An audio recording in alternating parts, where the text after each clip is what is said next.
They could have done a better job on the story, but it was pretty good. I haven't played Final Fantasy 15. I've seen like parts of a playthrough. Ah, ah. Oh, I really didn't like that. This is you got me started on Final Fantasy because Final Fantasy is my perfect example of devs getting lazy after they've had success for a long time, and they think that they need to change it up in a way that actually makes it completely fucking worse, like absolutely worse. I don't know. So the thing about Final Fantasy was at the start, like the first like three Final Fantasies, you can like put all the first three Final Fantasies game on the same hood, like Final Fantasy 1, 2, and 3. They were just very simple RPG games that were made on the NES. There's nothing special about them. That's just how fantasy games, fantasy RPGs were made back in the day. Look at Dragon Goku, Dragon Quest, Dragon Warrior. Back in the day, Dragon Warrior and Final Fantasy looks almost the same. I mean, that's just how the games were made back then. So many games were made back then, and Final Fantasy was just one of them. It just sold well. Maybe because Garland is a great fucking villain, and time travel and stuff. That was great. And chaos and stuff. That was some cool stuff, even though it was only at the very end of the game. Final Fantasy 2 was absolutely garbage, and it's actually a miracle that Final Fantasy existed still after Final Fantasy 2, because Final Fantasy 2 is the worst Final Fantasy game to ever have been made, and I can't believe they actually said to themselves, this game is fucking terrible, but let's make another one. And then Final Fantasy 3 was alright. But yeah, at least it's good that Final Fantasy didn't die after 2. But holy shit, 2 was bad. Anyway, 4 is where it actually started like going places. 4 was like, we have an idea on how we're gonna make these games. We're not gonna just keep making NES RPG games that are like RPG Maker style you do expect nowadays. We're actually gonna go places. We're gonna have characters that have development. We're gonna develop main characters. I think developing main characters is something that has not even been done up until this place. I think also in like Dragon Warrior, you have like a guy, thou art a guy in like Dragon Warrior. That's about it. That's like nothing happens. Nothing happens to the main character. But in Final Fantasy 4, the main characters have a face. They have a story. They have goals and ambitions. Stuff happens to them. Spoiler alert: one of the main characters dies halfway through the game, and you're like, holy shit, they killed a main character? What the fuck? Like that was like they actually did some cool stuff with them, and that was the point I think where Final Fantasy realized we have a goal, we have something we want to do. And in Final Fantasy 5, it was good as well. Oh no, in Final Fantasy 5 someone died. In Final Fantasy 4, people almost died, but then came back. Like I think five killed a main character halfway through. And Final Fantasy 4 almost killed main characters, but then copped out and was like, okay, we're gonna bring them back. I think some back characters were like brought back, even though it seemed they were dead. Anyway, and then Final Fantasy 6 was like went way overboard because they had like 20 main characters, and I have no idea what the fuck happened there. Final Fantasy 6 though at least solidified the gameplay as like we're also gonna have like this ridiculously cool gameplay system. We're just like it looks very simple on the surface, but the Esper system or the Eidolon system, I think it was the Esper system, is really cool. And we're now going to have every single Final Fantasy is going to have its own gameplay system that is on top of the actual like gameplay. Like for Final Fantasy 7 Materia, Final Fantasy 8, GFs and Junctions, Final Fantasy 9, ability systems, Final Fantasy 10, Sphere Board. Like they actually decided that every game from now on has this like unique gameplay aspect. Oh, nice. We have interesting characters with cool character development and cool character moments, and we have this really cool, interesting gameplay where every game is gonna have its own spin on the gameplay, but at a core, it's very simple, and you've already known it a long time before.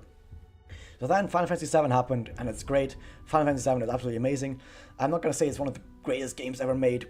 Kind of is, but it's not. I wouldn't actually say Final Fantasy 7 is top 10 best games, but it's up there. It's definitely up there. Number 1 is Banjo-Kazooie, by the way.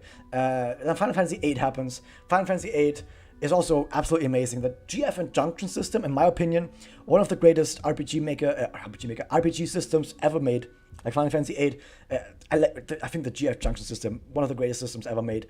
But because it was so powerful and so complex, either you didn't know what was going on and you were completely overwhelmed and you didn't know what the fuck was going on and you hated it, which happened to a lot of people, or you know what's going on and you just make the entire game a joke, because if you understand the GF and junction system, the game becomes a joke.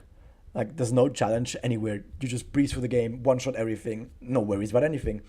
But I still really like that idea. I think that's one of my favorite systems at all. Maybe the draw magic system could have been streamlined a bit differently. Oh, thanks, Stay Hydrated Bot. I've been staying hydrated way ahead of you. Look! This thing was full when I started. It's all the way down here now. You think I'm gonna stay hydrated? What the fuck? Anyway, I like the system, but I think it was both way too... I liked that it was way too powerful and way too complex. I really like that, but yeah. But I think we were still doing well with the characters. The characters were still doing totally fine. Squall, probably a bit too emo, but he came around. Squall came around. Squall absolutely came around. Even though he started, like the first half of the game, Squall was like the biggest emo. People always say Cloud was emo. Cloud had a reason. Cloud was like completely fucked in the head for half the game, didn't know what the fuck was going on, what he wanted to do. Then he fell into the live stream. He had to go for like this entire brain journey. Like, he had to go through a mind journey to understand who he was, where he was going. It was understandable that Cloud was a bit on the downside, but then after he had this like mental journey and figured out actually who he was, who he wanted to be, when the whole live stream thing happened, that's when he became absolutely great, and he became a way better character after that as well. So I think Cloud is totally fine. He had a reason for being kind of emo. But Squall, holy shit, Squall is emo incarnate. Anyway, Squall came around in the end though. Like the last like 20% of the game, Squall came around and he was great. And then 9 happened. I'm gonna be honest, 9 gameplay, I actually don't like 9 gameplay. I think the 9 gameplay is too simple. They try to like Final Fantasy VIII gameplay system, like the GF injunctions, way too crazy. Tone it down. You just have standard abilities and you can learn new passives with items.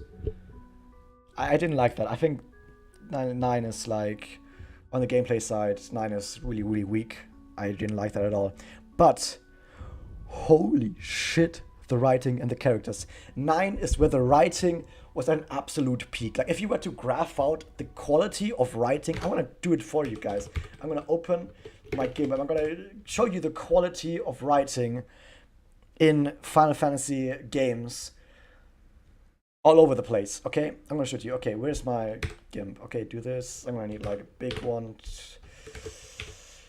1920 by 1080, new canvas. There we go. Okay, here we go. Give me a window capture, please. I hope this captures well. It should. It's just GIMP. Okay, is this about right? Okay. Here we have on one end. Get this thinner, come on. Here I have on one end, this is too thin. We have the quality of writing. Quality of writing up here, going upwards. Okay, so this is the quality of writing up here that we're gonna take a look at. Let's duplicate much down. There you go. Going up, and we also have the FF number. Okay, this is the FF number that we have, and match that down. I'm good at GIMP. I can't put arrows. There you go. Okay, we're gonna do. We have 1, 2. Okay, let's say we have 1, 2, 3. This is 1, 2, 3. Okay, so 1, 2, 3. We have over here is. I mean, it's very standard. It's nothing special. It's pretty standard. Okay. It's like right around here. Okay, so this is where we start with our quality. I mean, Final Fantasy 2. The gameplay is terrible. Story-wise, it's nothing special, but 1 and 3 also were nothing special. 3 was on the upside, but I still wouldn't put it together with these two. Then we have like 4, 5, and 6 here, okay? 4, 5, and 6. Then we have 7 and 8 around here. We have 9 here, and then we're gonna go to. I haven't played 10. No, I have played 10. I haven't played 11. We're gonna skip 11. It's an arrow. Who cares? We're gonna put 12 here, 13, and all of its spin-offs gonna go right here. We're gonna put 14 here, and then we're gonna put 15 here, okay? So I'm gonna lump 4 and 6 together, even though of course they weren't all on the same level, but. For the sake of this argument, I'm going to lump them together. I'm going to lump 7 and 8 together. Okay, we have 9 right here. We have 10. We're going to have 12. I'll take every single Final Fantasy and also Crystal Chronicles, apart from 11, because it's an old MMO, and I've heard that it's very grindy, and I really don't like grindy MMOs, but I played 14. So here we have 13. I'm going to say plus, because we also have spin-offs. I guess we also say 10 plus, because we also played 10 too. Whatever, we can lump those together. We also have 14 right here, and then we have 15. Okay, I'm going to graph this out for you. So we have 1 and 3. Nothing special. 3 on the upside because they actually tried to put more interesting stuff in it. Cloud of Darkness, cool villain by the way, even though it only appears in like the last 5 minutes of the game. So we get on a bit on an upside. We're kind of figuring out how we do this. 4 and 6, we're kind of going upwards. We're like, okay, this is what we do. We got writing. We got a little bit of a peak. Then we get over here to 7 and 8. Oh, I'm gonna take this right here. I'm gonna cut it way earlier into the video when I'm talking about Final Fantasy VI. I'm sorry guys, I did Final Fantasy VI Injustice. Final Fantasy VI is actually really good, writing wise as well. Not maybe quite as high as 9, but it goes up there. Since I'm cutting this way earlier into the video, ignore these floating lines. The floating lines are for something completely different. But yeah, that was that. We are really getting into characters and stuff now. Oh, Squall, bit of a downside, but whatever. We recovered from Squall's emo-ness at the start. You know, we can recover from that. No worries. We get to 9, it's like, oh shit. Holy shit. Like when Vivi first, like on the airship, and then Vivi sees all the black mages, they like, all the black mages die, Vivi is like, fuck you, and like runs out and like shoots at the, Vivi has been like completely silent, and it's like, oh, I'm like small, and I don't want to do it, I'm scared. But then Vivi runs out, like fires ablaze, and like goes to do stuff, and then the fight starts, and once the fight starts, like Vivi enters trance, and you're like, holy shit, gameplay and story coming together. Vivi becomes a badass, enters trance immediately, bam, damn, cool shit happens. It's like, holy shit, goosebumps everywhere. And then like the the "You Are Not Alone" scene happens, and we're like, this is up here. This up here is I think this is called the "You Are Not Alone" by the Zidane scene. If everyone remembers the scene towards the end of the game where Zidane goes all emo and the very, very emotional track plays, and Zidane is like, fuck everyone, I'm gonna do my own stuff, and he tries to fight all the enemies alone, but then all his friends come along and they're like, you're my friend, Zidane, I'm not gonna fight alone, I'm not gonna let you fight alone, and everyone comes together. It's like the sequence, I don't know exactly when it happens. Melodies of Life, no, it's called something like "You're Not Alone" or something, or what is it called? I'm gonna Google it. I'm gonna play the song for you as well in the background. FF9. Oh my god, that scene was the absolute pinnacle of Final Fantasy in my opinion. What is it?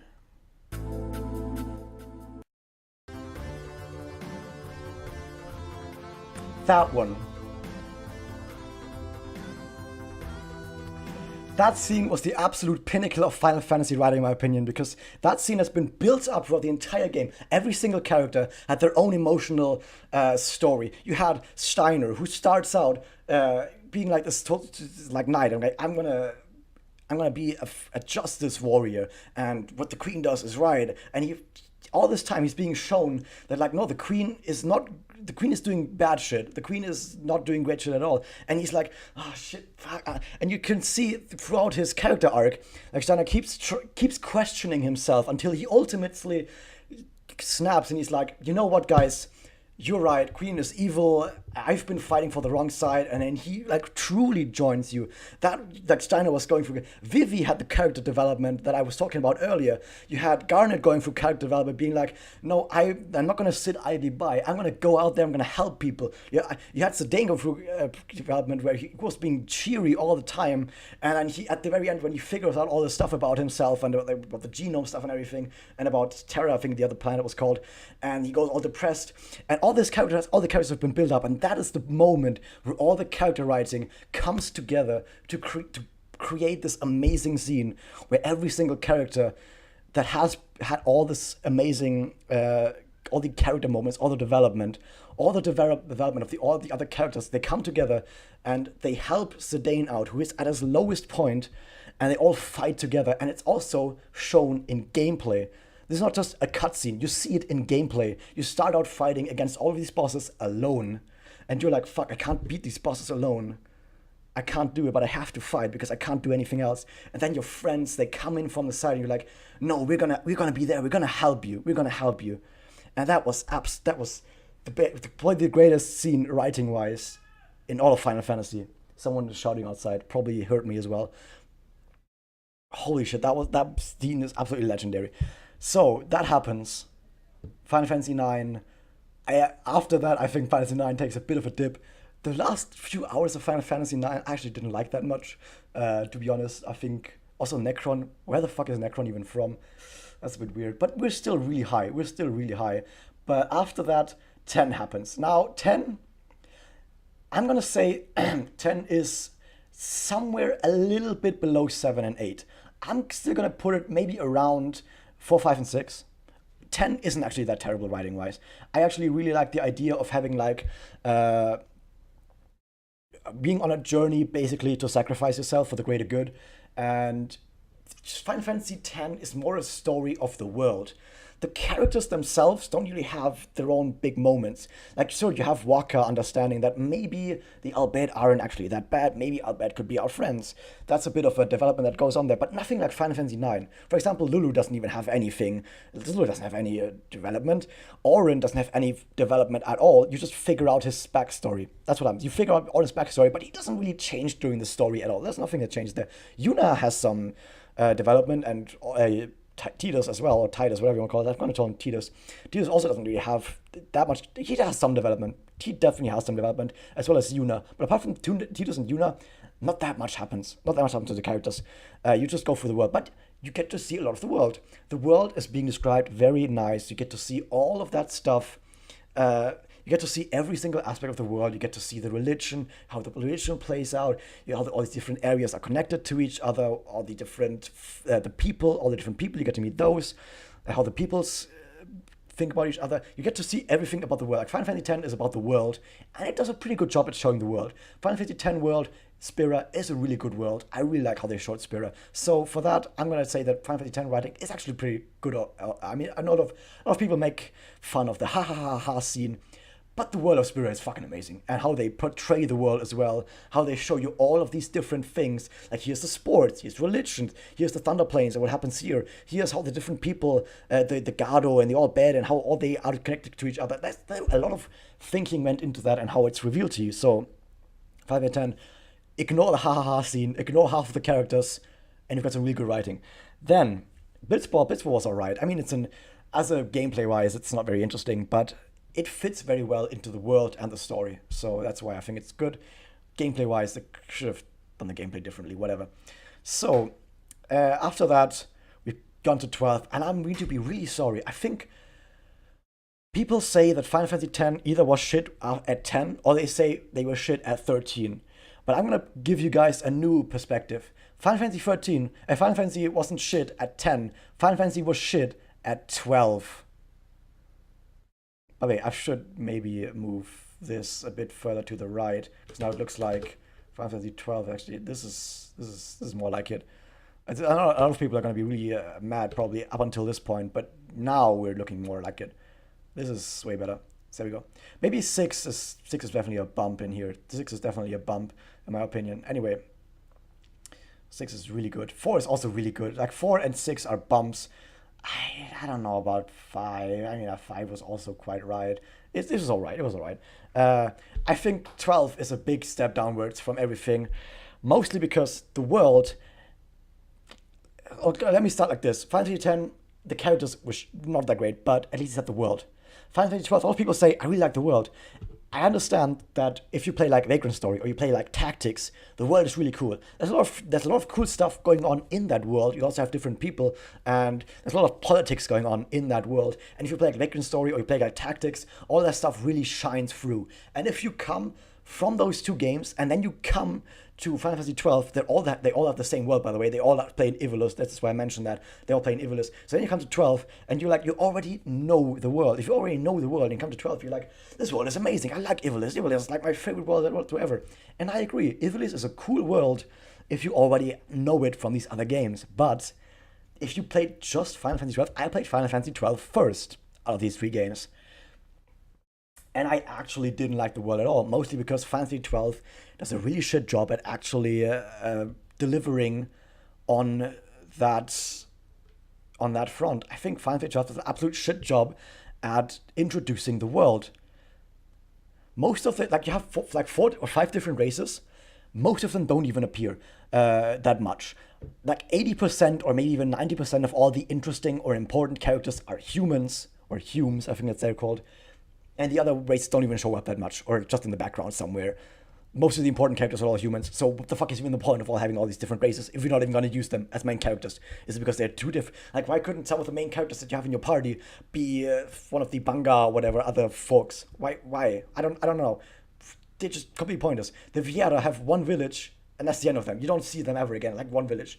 Oh, because the Viera also, they just have their own village, and they don't move anywhere else. They, secluded. That's a shit reason, because it could have just done it differently. No one has told you that that's how you needed to do it. I played Final Fantasy Tactics Advance. All the races were perfectly fell into Final Fantasy Tactics Advance. Why couldn't it do it in Final Fantasy 12? I don't know. So the races, I don't even know why the fuck they're there. They could have just made everyone into a human, and Final Fantasy 12 wouldn't have even changed that much. Let's be honest. If everyone was a human, Final Fantasy 12 as a whole wouldn't have even changed that much. Whatever. And then you also had all the different characters. There's only like one character or two characters that have any sort of character development at all. Like Ashe is like the only one who does anything in character development, and even that is not even that much. She starts out trying to save the world by doing the good thing, and then she just does that. She realizes a bunch of stuff along the way, and she has to make some important decisions. But how she is at the start of the game, how she is at the end of the game, is mostly the same. There's not really a whole lot going on there. Vaan is the most pointless main character at all, and if you want to defend Vaan, listen to Vaan himself, okay? There's a scene in the game where another character, I forgot who he was, I think it was Bash or something, or Balthia, he walks up to Vaan and he's like, Vaan, why are you even still here? Why are you here? Why are you still following Ashe? What is your point? And I think that is a very important question that the writer needs to ask himself. The writer should be sitting there like, what is the point of my main character? Why is my main character doing the things that he does? Let's go through the different games. Final Fantasy IV, you have Cecil, who starts out as like a bad guy, and he realizes that the stuff he's doing is wrong, and he tries to better himself, become a better person. That is his story of redemption. Final Fantasy V, you have Butts. Okay, Butts is not actually that great of a main character. He's also just someone who just sticks around, but he just tries to do the right thing. Let's say Butts is also not that great of a main character, okay? I'm going to give you that. Butts is probably on the same level as Vaan, in my opinion, actually. He's a cool dude, but story-wise, he just doesn't actually do that much. 6, you have Terra and Ceres. They're like both the main character. Absolutely amazing. Both have great character journeys.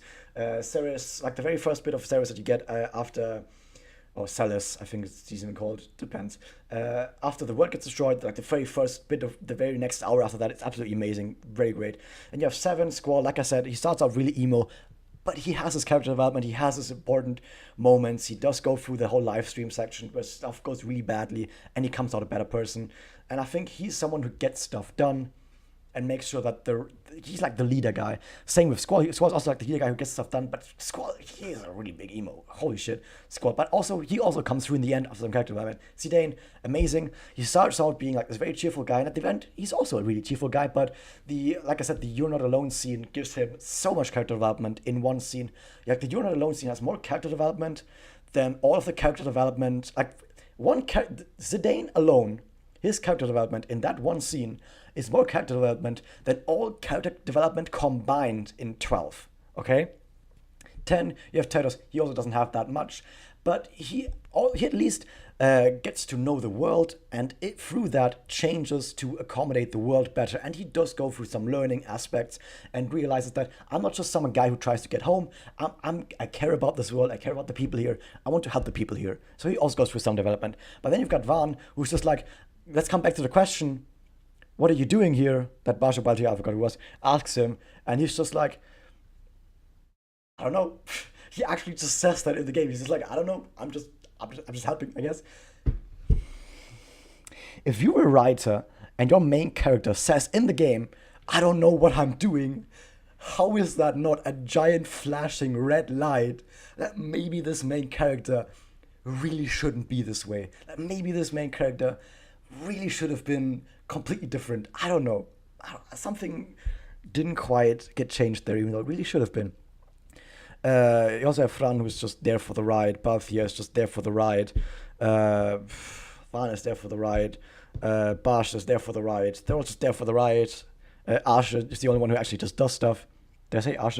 Yeah, they're all just there for the ride, apart from Ashe, who actually just has some development. Everyone else is just, I'm here to help. That's their entire point. So the world is getting shafted. Because also apart from that, you have all these politics going on, but the politics are very shallow and not very interesting. I really didn't give a shit about the politics in Final Fantasy 12 at all. There's like 3 regions that all want to, there's this one region that really wants to battle the Empire, but they're like trying to keep peace, and then you have like the Empire in the middle, or the area in the middle was Rabarnastra, and like trying to fight over it, and if like the rebels do stuff, then the other Empire comes in and fights the Empire and stuff like that. It's like, I don't care. I don't care. It was not very well delivered in my opinion. The game didn't give me a reason why I should care. Like, or I mean, if I just say I don't care, that's just the opinion. Everyone can have its own opinion. But look at it this way: if let's say if war actually broke out earlier, or if war didn't break out, for example, or if the rebels weren't there, if they weren't doing their thing, what would have actually changed about the story? I mean, you have the whole fight at the end, but the actual story that I, as the player, am invested in is the search for, what was it, like the Nethricide, I think it was called. This is what's actually driving the gameplay. The story that's driving the gameplay is the Nethricide and those things. My stream crashed. Where was I? Okay.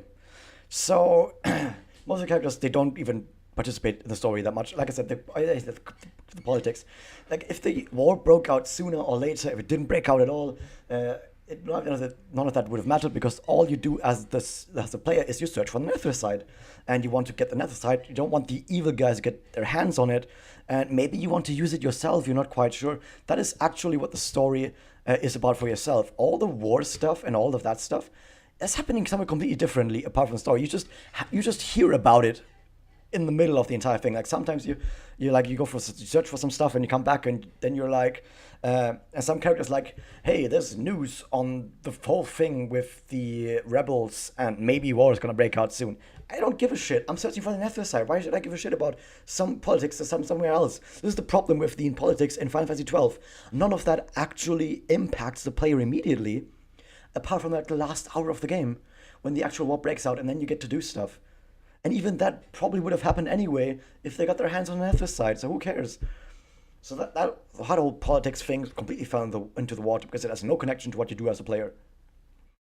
So, the world doesn't matter. The world is not being developed at all, because most of the different people, the races, don't have anything to do. Most of the humans, they very have only just small stuff. The characters don't do shit. They don't have any development. Politics don't impact the actual thing that you're doing as the player. Like, if the whole politics was different, you wouldn't notice as the player, because your goal is something completely different. So, what is actually left in Final Fantasy 12? There's nothing left. This is like, doesn't go anywhere. The reason why I didn't make the dip lower is because if you actually, that's a lot of backstory and lore. And because there is so much backstory and lore in the game, and you kind of see glimpses of that here and there, I'm not gonna put it quite lower, but it's definitely a big step downwards even from 10, because 10 had a really great story and very, very intriguing. How the story, as in the world, it had a really good world. The world in Final Fantasy 10 is absolutely amazing. This is how, like, world building done really well. But Final Fantasy 12 has none of that. Final Fantasy 10, the reason why Final Fantasy 10 is a dip so far from the other two, from the other three, like 7 to 9, is because 10 doesn't have good characters, but it still has a really good world. That is why that thing is up there. But then 12 doesn't even have the world anymore. Final Fantasy 12 just has nothing. And then Final Fantasy 13 happens, and the thing is, this is also another reason. I don't know why my toolbox gives disappearing when that happens. The reason why it goes downwards from here, like, Fantasy 12, in my opinion, already doesn't have anything good going for it. So how can it go downwards from here? It goes anyway downwards from here because the problem is that now you have stuff that's not just it's mediocre, it's average, but it doesn't get in the way. Now 13 has stuff that's actively getting in the way. Final Fantasy 12, in my opinion, is, like, just writing-wise, how about the gameplay? The gameplay in Final Fantasy 12, Final Fantasy 12 plays itself. I'm sorry. People say Final Fantasy 13 plays itself. It took me less inputs to play Final Fantasy 12 than it took me to play Final Fantasy 13. It's true. Final Fantasy 12, you set up the gambits. You just have the gambits that heal yourself if you're low, and gambits that do strong attacks otherwise. And then maybe some items that, or spells that restore, like, that do something about status. Like, you get rid of status, do some damage, heal a bit. You can play for like 99% of the game on that gambit alone, and you don't even need to press the. Like, I've played through half the game. I played through half the game, like, in one go, without actually putting in an input during combat. I played through most of Final Fantasy 12 without touching any input at all. I just set up the gambits and then played for like half the game in one go without actually inputting anything on the fights. There was maybe like one or two bosses here and there, but in the middle of the fight I had to input like one or two items. That was it. That was all of it. That's all I had to do. It's ridiculous. 10, gameplay in 10. Gameplay in 10, I liked it. It was nothing too special. I don't think it did anything super special, but it was solid. It didn't get in the way of anything. It was solid. So yeah, but Final Fantasy 13, you have to do anything most of the fights. You still have to actually do something. You have to actually change your like, even though you set up a lot of stuff in Final Fantasy 13 outside of the fight, you still have to actively change between paradigms in the fight. You still have to actually do stuff in the fight to win. You don't just enter a fight and then sit back. I mean, surely there are fights you can do that if you have it on auto, but if you get into any tough fight, you definitely have to go and do stuff. But a lot of the tough fights in Final Fantasy 12, you could still auto it with just gambits. Whoa. Whatever. I also thought the license board systems was fucking terrible. I think the license board system is also the worst system Final Fantasy has ever done. TF Junction, like I said, is probably more complex and less user-friendly than the license board, but at least Junction system was fun to use once you got used to it. Like, if you know how the Junction system works, that is fun to use and it's fun to get strong through it. But license board is just a hassle. It's just such a big hassle. Apparently because also because it doesn't make any sense in universe. Like, in universe, why can't these guys put on this armor? Because they don't have the license for it? What the fuck? I don't know. Anyway, now we get to 13. Like I said, 13, like 12 is just 12 just skims by. 12 just skims by writing wise, by just being alright, mediocre, whatever, nothing special. But 13 actively irritates the player at every fucking turn. Like, you have Hope being a fucking whiny bitch for like the first few hours of the game and you just want to punch him in the face. He kind of learns that being a whiny bitch is not good afterwards, and after that he becomes only mediocre. So he doesn't even redeem himself that much. I mean, he's not whiny bitch anymore, but he's not anything special after that. Most of the other characters are just irritating. Like Vanille and Fang are just irritating on end. I don't fucking know. Sas is like the only guy who has any sort of development, because Sas actually has his like family life interfering with like adventureering, if you can call it adventureering, and dungeoneering and explorizing. And like his family life is kind of like I have a kid and I want to have for my kid. And it kind of, there's some development that goes on there, and I actually respected Sas as a character quite a bit. But Lightning is just a knight in shining armor and nothing else. Nothing happens to her at all. She's the most boring, one of the most boring. She's kind of like Van as well. She's like, why is she there? She's just along for the ride, and because she has to, because the story says she has to be there. Why is that even the case? The very first time you have like since 6, the very first time you have another female lead, and nothing happens. I don't fucking know, dude. It's like she's just there along for the ride. She just fights stuff. She's a good guy, and that's about it. That's like Lightning is a good guy, and that's all you can say about her, because she doesn't have anything else to do. I mean, she has a sister, but having a sister and caring for your sister is not character development. That's just part of your story. I mean, if I say I'm a gamer, that's not character development. Like I say, I'm going on a hike somewhere and meet some people, and then I'm telling them like, hey, you guys, I'm a gamer. I do streams. That's not character development. That's just part of my story. Having a sister and caring for her, that's not character development, because nothing has changed. Nothing has changed about who you are, and it's not impacting the story at hand. So who cares? Snow, I don't think it doesn't even anything either. And then the actual writing about the world. So the characters are like whatever. And then you have the world. The world is like, what? The actual story and the world in Final Fantasy 13 is quite standard. In fact, I actually like the idea of the world, that you have like 2 planets orbiting each other, and there's like sometimes people go from one planet to the other, and there's some interplay between the two. I like that. I actually really like the interplay between the two planets. But why the fuck did you have to go and make everything as confusing as possible without actually adding anything to it? Like, if you make something confusing and complex, but actually has a lot of depth to it. And once you get into it, you'll see all the intricacies and how all the stuff is different connected. And you're gonna be like, oh my god, there's actually so much depth to it, and everything is done so well. But no, it's just confusing for being confusing. And once you actually understand what's going on, you're just gonna be like, well, it's actually quite simple. There's not actually anything going on here. Who cares?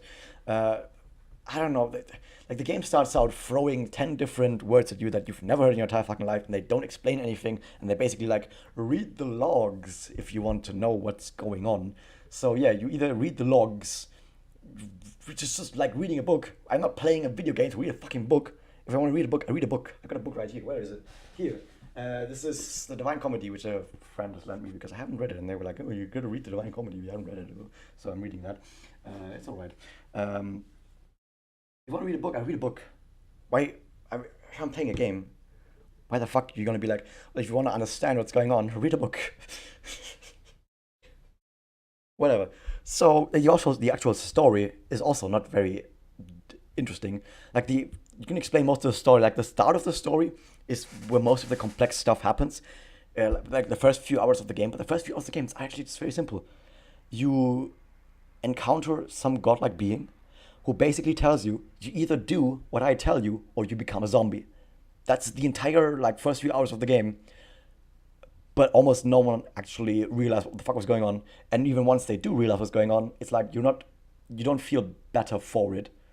Like, is there really any value to having like this really crazy, weird story that's actually just a very simple story, but told like so confusingly complex? Is there any value to that? Like, if I want to tell you, like, a guy just went up to a cliff and he jumped the cliff and he didn't die because he was a skydiver and he had, not a skydiver, he was like a cliff diver, and um, he had protective equipment and he had like a parachute or whatever. Like, let's say I take that story, but I take like 5 hours to do it, and I use words you've never heard in your entire fucking life. I'm not gonna explain them to you, and I'm gonna say that he's a crack dukes on his journey to fight the Brakdogs, because if he doesn't, he will be annihilated by Kraxnex. And I'm gonna just keep going on that, and then 5 hours later, I'm gonna be like, well, if you want to understand what's going on, read this data log, and you read the data log, and the data log pretty much tells you like, oh yeah, he's just jumping off a cliff and he doesn't die because he's a cliff diver and he's a parachute. Why? What the fuck is the point? If you want to have like a fantasy, of course, you want to have a fantasy story where it's like he's not just a cliff diver, he's actually like a fantasy knight who has to fight against the evil Dark Lord, which is cool and all. But I want to understand what's going on as a player. How would I be interested and invested in a story if I've got no fucking idea what's going on? If I have no idea what's going on, how am I supposed to get invested into a story? I'm supposed to care for characters. I'm supposed to care for the story. If I don't know what's going on, how am I supposed to care and get invested in stuff? It just doesn't work. It doesn't work. Final Fantasy 13 2, you said about it earlier. I heard Final Fantasy 13 2 was better.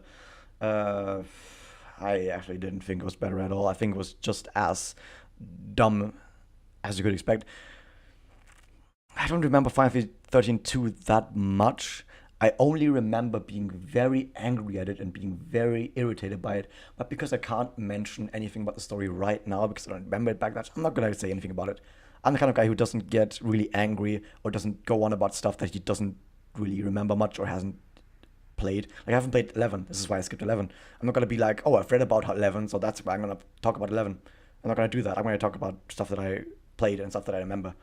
So I'm not going to talk too much about Final Fantasy 13 2 because I don't remember that much. But I do remember being irritated, but I can't tell you why. So that's that. Final Fantasy 13 3, or like Lightning Returns. Why?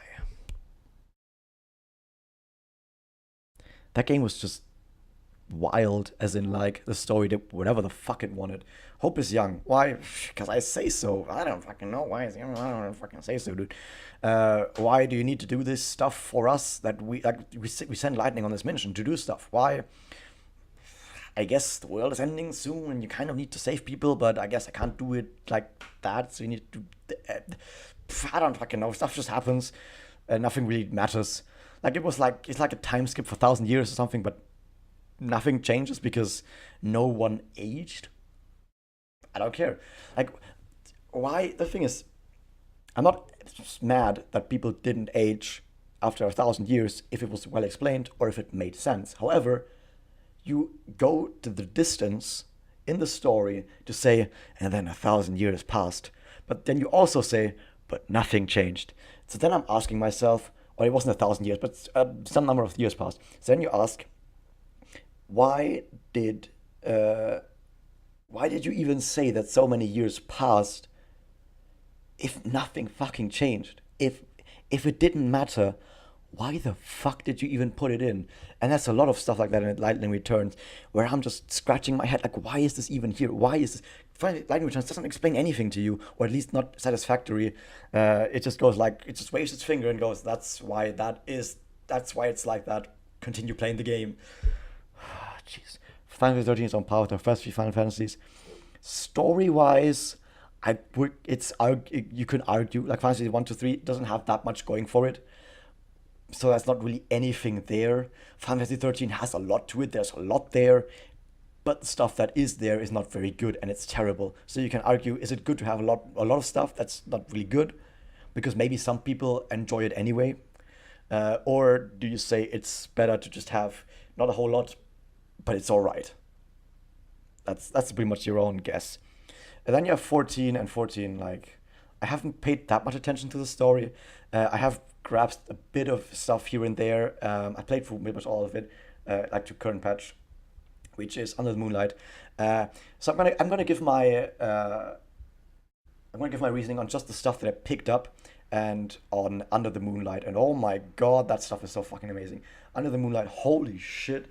The Tsukuyomi fight is one of the best boss fights I've ever seen in any fucking video game. That thing is amazing. The reason why I don't put it higher than this is, like I said, this is a bit of vague. I'm gonna say this is vague because, like I said, I haven't paid that much attention to all of the story. I skipped most of it. I'm sorry. It's an MMO. When I play an MMO, I don't really care for cutscenes that much. But the stuff that I did pick up, I really liked. But I don't know exactly how those goes. It's a bit vague. But if I just say, okay, but Under the Moonlight, I think the Heavens Ward story was also pretty alright. Nothing super special, but it was good. So yeah, I'm gonna put it like right there. But I went, holy shit, that was so good. That Sugiyumi fight. Oh my god. That's one of the biggest feels fight I've ever had. That was really good.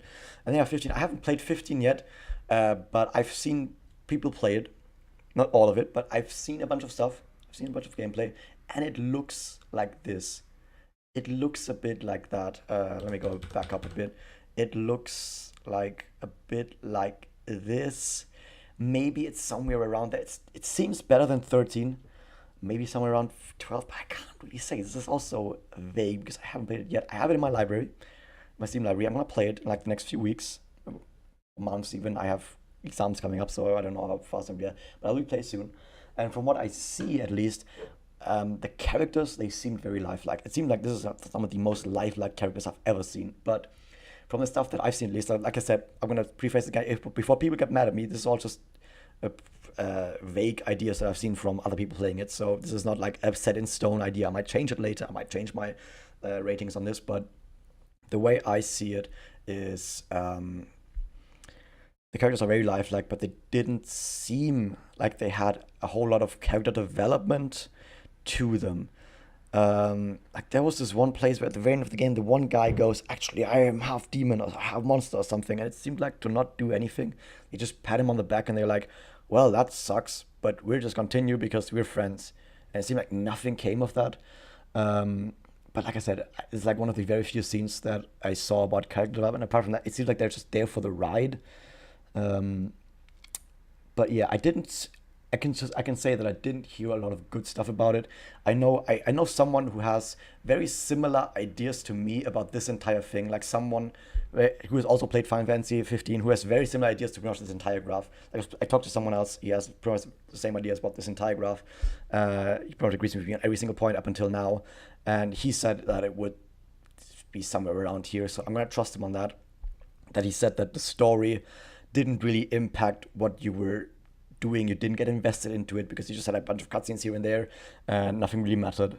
And the very, very last few hours were like terrible or something. Like I said, I don't know. Can I separate line graph for the music? That's difficult because That's very difficult. I can't really go on music. I'm not really that good at judging music. I mean, Final Fantasy 14 is probably up there in music. That's Final Fantasy 14. I'm gonna say it. I think Final Fantasy 14 has the best soundtrack out of any Final Fantasy game. You can fight me on that, but oh my god, where is it? I'm just gonna do it. I'm just gonna do it.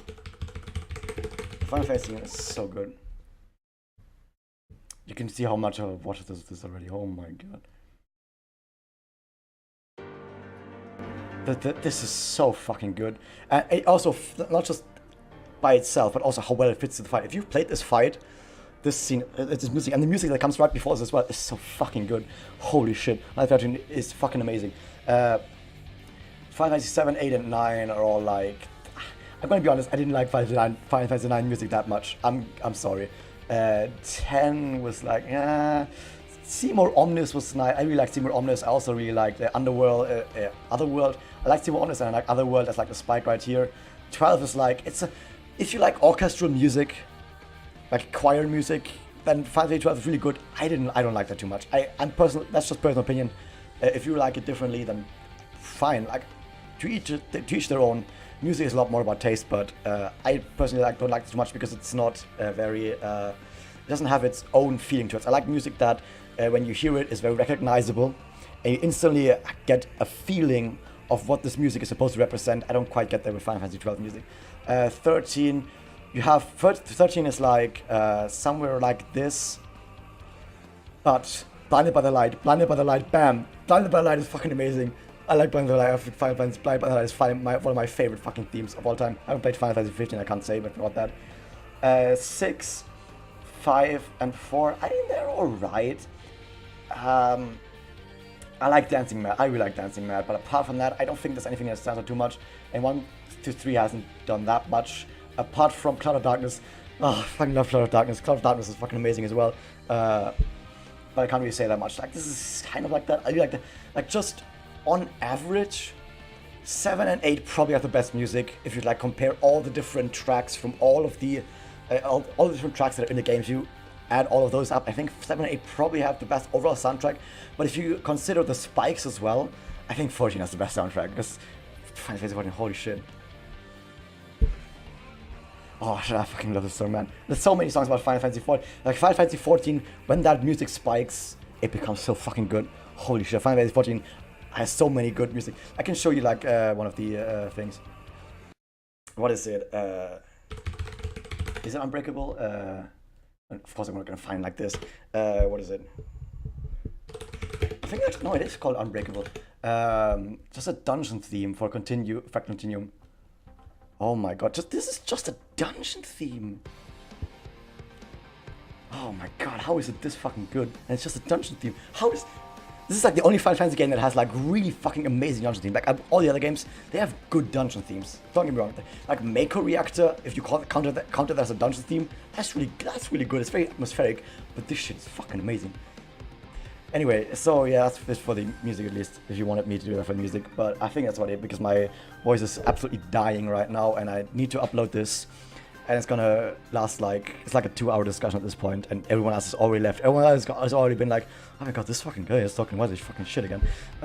So, fuck that, I need to get shit done. I'm sorry. I have exams coming up next week, and after that as well, so I really can't do much. But yeah, you're right. Maybe I should talk more about video games and just rant a bit. Oh yeah, it's fucking easy. Let's say hi really, guys.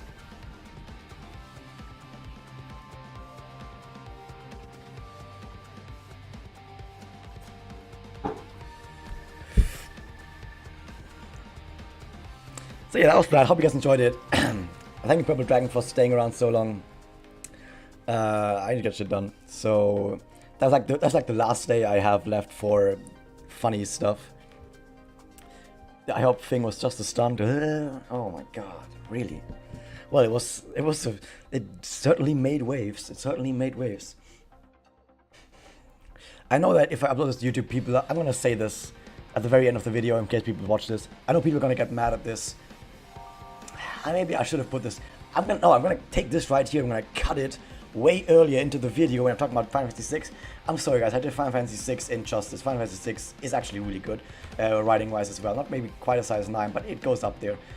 Since I'm putting this way earlier into the video, ignore these floating lines. The floating lines are for something completely different. But yeah, that was that.